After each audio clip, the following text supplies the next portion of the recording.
Assalamualaikum warahmatullahi wabarakatuh. Alhamdulillahirabbil alamin. Wala aqibatu lil muttaqin wala udwan illa 'alal zalimin. Asyhadu an la ilaha illallah wahdahu la syarikalah. Ilahul awwal wal akhirin wa asyhadu anna Muhammadan 'abduhu wa rasuluh. Sayyidul anbiya'i wal mursalin. Shalawatullahi wa salamuhu alaihi wa ala alihi wa sahbihi ajma'in ma ba'du. Kaum muslimin rahimakumullah ta'ala. Alhamdulillah, kita bersyukur kepada Allah Subhanahu wa ta'ala dengan limpahan nikmatnya yang demikian banyak kepada kita.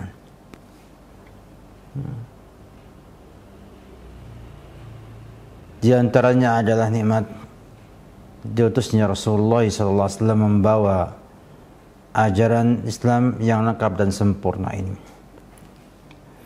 yang memperhatikan perbaikan rumah tangga dan pembentukannya, sehingga rumah tangga menjadi pondasi ataupun tonggak bagi perbaikan masyarakat. Oleh karena itu, Allah Subhanahu wa ta'ala merintahkan setiap muslim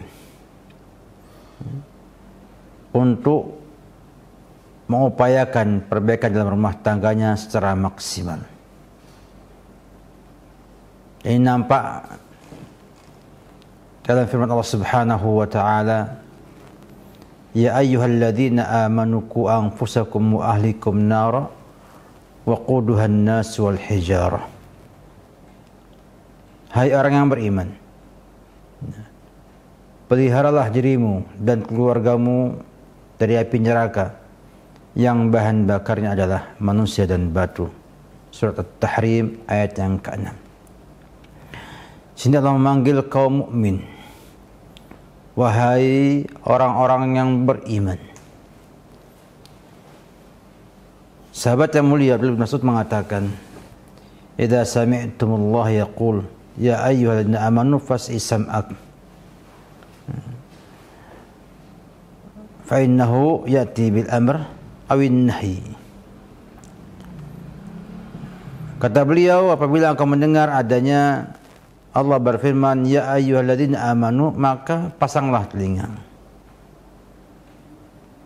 karena akan datang setelahnya perintah dan larangan. Dari 70 panggilan Allah Subhanahu wa ta'ala kepada kaum mukminin dalam Al-Qur'an,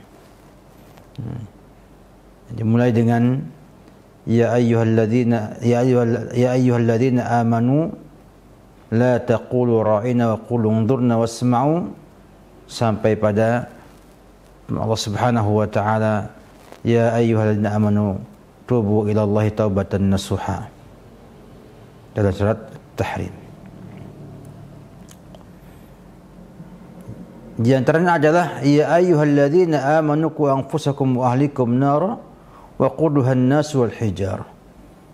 Dalam ayat ini Allah memerintahkan kaum mukminin untuk memelihara diri mereka dan juga keluarga mereka dari neraka, dan menjelaskan bahwa neraka itu bahan bakarnya adalah manusia dan batu-batuan. Disinilah pentingnya seorang mukmin untuk memperhatikan ayat-ayat Al-Quran yang ada di sana, panggilan kepada jiwa-jiwa mereka. Di sini Allah katakan ku anfusakum wa ahlikum nar, menunjukkan bahwa seorang mukmin diperintahkan untuk mengupayakan dengan semampunya, dengan segala kemampuannya untuk memperbaiki rumah tangganya, memperbaiki keluarganya. Oleh karena itu, Khalifah Ar-Rasyid Ali bin Abi Thalib radhiyallahu anhu ketika menafsirkan ayat ini mengatakan, maknanya adalah ajarkanlah kebaikan untuk dirimu dan keluargamu, sebagaimana sampaikan Al-Hakim dalam kitabnya Al-Mustadrak. Demikian juga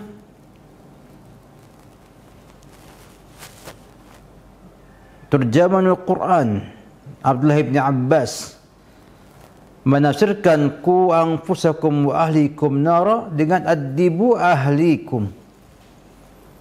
Didiklah keluarga kalian. Sedangkan murid beliau Mujahid bin Jabr mengatakan ausu ahlikum bittaqallah. Wasiatkan, perintahkanlah keluarga kalian untuk bertakwa kepada Allah Subhanahu wa taala. Dan Hasan Al-Basri mengatakan addibuhum wa'allimuhum. Maknanya adalah didiklah mereka dan ajarilah mereka. Ini menunjukkan bahwa seorang mukmin diperintahkan untuk memperbaiki keluarganya, memperbaiki rumah tangganya, dengan mendidik mereka dan mengajari mereka. Dengan pendidikan dan pengajaranlah akan muncul perbaikan pada manusia, pada keluarga, dan juga masyarakat. Oleh karena itu Nabi kita Muhammad SAW Allah utus pertama kali dengan turunnya surat Al-Alaq, Iqra bismi rabbikal ladzi khalaq, khalaqal insana min 'alaq, Iqra wa rabbukal akram, alladzi 'allama bil qalam, 'allamal insana ma lam ya'lam. Memulai dengan membahas tentang ilmu yang menjadi dasar pada pendidikan dan pengajaran. Demikian juga beliau ditugaskan sebagai muallim, sebagai pengajar, sebagai pendidik umat ini. Dan tampak dalam sejarah beliau sebagai pendidik yang paling hebat, yang sempurna untuk kebaikan manusia di dunia dan akhir. Demikianlah perbaikan ini menjadi tugas utama bagi seorang mukmin yang hendaknya menjadi ingatannya, menjadi motivasinya untuk terus berusaha mendidik dan mengajari keluarga dengan pendidikan dan pengajaran yang benar. Sampai juga Allah Subhanahu wa taala akan meminta pertanggungjawaban seorang mukmin sebagai pemimpin rumah tangga pada hari kiamat kelak. Merintahkan untuk mendidik, membina, mengajari keluarga mereka, juga nantinya akan dimintai pertanggungjawaban sebagai pemimpin rumah tangga tersebut di hadapan Allah Subhanahu wa taala di hari kiamat nanti. Sebagaimana dijelaskan oleh Rasulullah sallallahu alaihi wasallam, ala kullukum ra'in wa kullukum mas'ulun an ra'iyatihi, fal amirul ladzi 'ala an-nasi ra'in wa huwa mas'ulun an ra'iyatihi, war rajulu ra'in 'ala ahli baiti wa huwa mas'ulun anhum, wal mar'atu ra'iyatun 'ala baiti ba'liha waladihi wa hiya mas'ulatun anhum, wal 'abdu ra'in 'ala mali sayyidihi wa huwa mas'ulun anhu, ala fakullukum ra'in wa kullukum mas'ulun an ra'iyatihi. Ketahuilah, kalian semua adalah pemimpin dan akan dimintai pertanggungjawaban tentang apa yang dipimpinnya. Seorang penguasa adalah pemimpin, penguasa yang menguasai manusia adalah pemimpin, dan dia akan diminta pertanggungjawaban atas rakyatnya. Dan seorang laki-laki adalah pemimpin atas rumah tangganya, dan dia akan diminta pertanggungjawaban atas mereka. Seorang wanita menjadi pemimpin atas rumah suaminya dan anak-anak suaminya, dan dia akan dimintai pertanggungjawaban atas mereka. Demikian juga seorang hamba, budak, adalah pemimpin atas harta majikannya, dan dia akan diminta pertanggungjawaban atas hal tersebut. Ketahuilah, kalian semua adalah pemimpin, dan kalian semua akan dimintai pertanggungjawaban atas yang dipimpinnya. Hadis riwayat Muslim nomor 1829. Demikian juga lebih tegasnya Nabi kita Muhammad sallallahu alaihi wasallam menyampaikan sabdanya, innallaha sa'il kulli ra'in amma istar'ah ahafidha am dayya' hatta yas'ala ar-rajul an ahli baitih.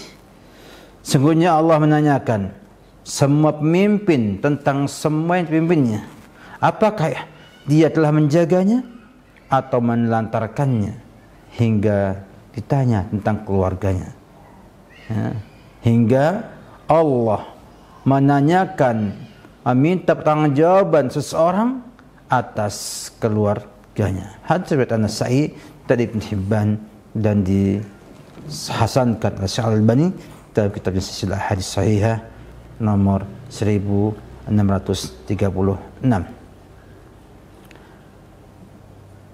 Dari dua hal ini nampak merupakan motivasi yang sangat kuat bagi setiap kita semua untuk memperhatikan perbaikan rumah tangga kita, mendidik anak-anak kita, mendidik istri kita, bahkan menciptakan suasana yang baik di rumah agar mereka semakin takwa kepada Allah Subhanahu wa taala.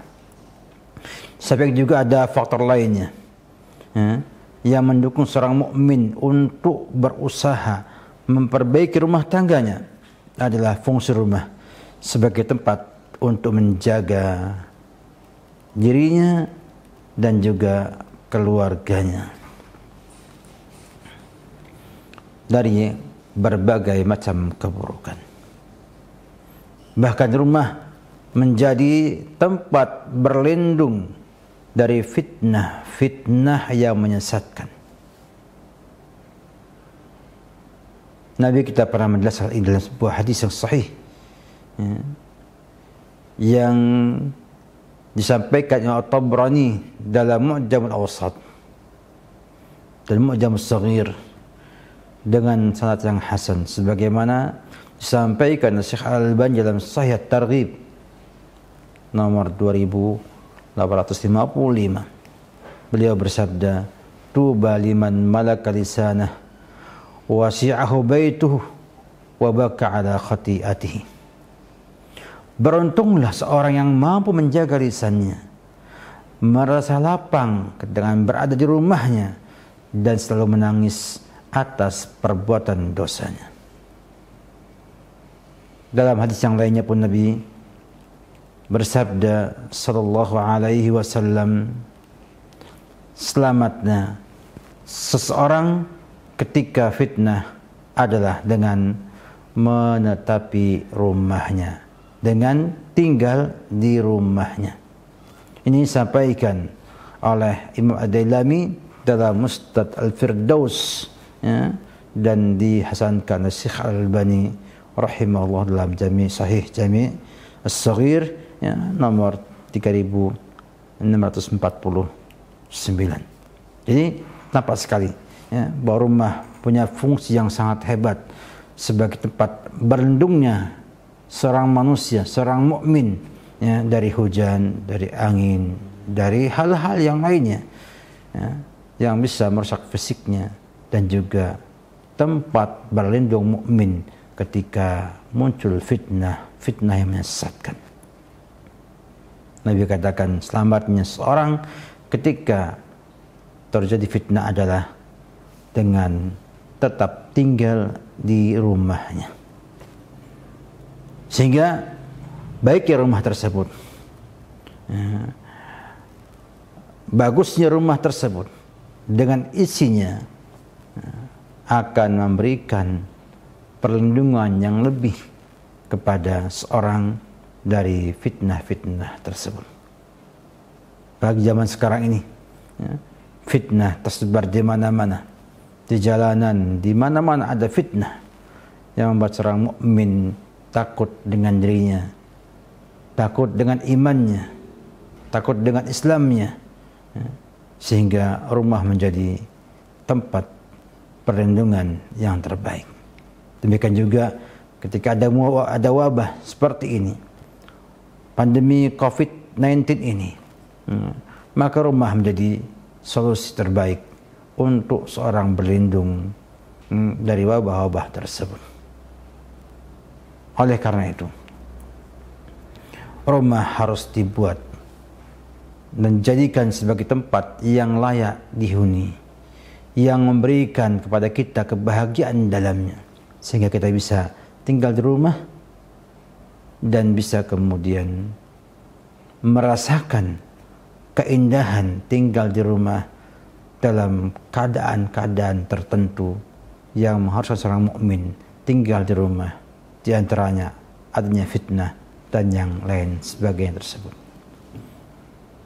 Ditambah lagi, perhatian seorang mukmin kepada rumah tangga adalah sarana terpenting dan harus dalam membangun masyarakat Islam. Efeknya bukan hanya untuk diri seorang mukmin dan keluarganya, namun berefek ganda keluar dari rumahnya, yaitu sarana terpenting dalam membangun masyarakat Islam, masyarakat yang baik. Kenapa demikian? Karena masyarakat disusun oleh rumah-rumah tangga. Rumah tangga adalah batu bata penyusun masyarakat. Apabila batu batanya baik, maka masyarakat yang menjadi kuat dengan menjalankan hukum-hukum Allah Subhanahu wa taala. Kokoh di hadapan musuh-musuh Allah dan menebarkan kebaikan dan tidak rusak dengan adanya keburukan di sekitarnya. Lalu muncullah dari rumah tangga yang soleh ini para dai, para penuntut ilmu, para ibu pendidik dan orang yang soleh, yang mereka akan terus mempengaruhi masyarakat, mempengaruhi orang lain, sehingga menjadikan masyarakat sekitarnya pun terpengaruh oleh baiknya masyarakat tersebut. Demikian jelaslah pentingnya memperbaiki rumah tangga yang akan memberikan kemaslahatan besar buat pribadi, masyarakat, dan umat Islam secara umum. Dengan demikian tampak sekali keindahan syariat Islam, di mana Allah Subhanahu wa taala perintahkan seorang mukmin untuk memperbaiki rumah tangganya dengan ku anfusakum wa ahlikum nar. Dan ini berefek, ada perintah, ada tugas, maka ada pertanggungjawaban atas tugas tersebut. Dan ternyata tugas dan efek dan tanggung jawabnya ini berefek positif kepada orang-orang di sekitarnya. Ya, tumbuhlah di sana nanti dari satu buah keluarga mempengaruhi keluarga yang lainnya, akan muncul orang lain yang akan membantunya, muncul para ulama, muncul para dai, muncul para mubalik, muncul para ustadz, para pendidik dan pengajar yang berkualitas yang akan mempengaruhi masyarakat tersebut. Kemudian masyarakat itu akan mempengaruhi masyarakat sekitarnya, karena keburukan yang ada di sekitarnya tidak mempengaruhinya, namun kebaikan yang mereka miliki akan mempengaruhi masyarakat di sekitarnya, sehingga akan berkembang akhirnya menjadi sebuah negara yang baik dan akhirnya menjadi umat Islam yang baik yang pernah jaya di zaman dahulu. Itu pun muncul dari sebuah perbaikan rumah tangga yang melahirkan tokoh-tokoh hebat, para ulama besar, munculnya para imam-imam besar seperti Imam Syafi'i rahimahullahu taala dari keluarga yang baik, ya, kedua orang tuanya Ahmad bin Hanbal dan yang lain-lainnya, semuanya itu muncul dari sebuah rumah tangga yang baik yang berasaskan, bersendikan tauhid dan dihiasi dengan ibadah dan akhlak mulia yang dituntunkan, diamalkan sebagaimana dituntunkan oleh syariat Islam, oleh Al-Quran dan sunnah Nabi kita Muhammad sallallahu alaihi wasallam. Dengan demikian, tidak ada lagi kata untuk mengelak, tidak ada lagi alasan untuk kita tidak memperbaiki rumah tangga kita, memperbaiki keluarga kita, dan terus melangkah, langkah demi langkah kita ayunkan untuk menggapai perbaikan tersebut. Semoga Allah Subhanahu wa taala berikan taufik kepada kita untuk bisa memperbaiki rumah tangga kita menjadi rumah tangga yang baik. Baiti jannati menjadi slogan yang harus kita wujudkan dalam rumah tangga kita masing-masing. Demikianlah. Semoga bermanfaat yang saya sampaikan dan menggugah kita semua untuk belajar mempraktekkan ilmu yang kita miliki agar kemudian terbentuklah keluarga yang baik, kemudian mempengaruhi masyarakat menjadi baik, lalu membentuk negara yang baik pula. Inilah langkah kita untuk perbaikan di negara ini. Wabillahi taufik. Salam Muhammad wa ala alihi wa sahbihi wasallam. Assalamualaikum warahmatullahi wabarakatuh.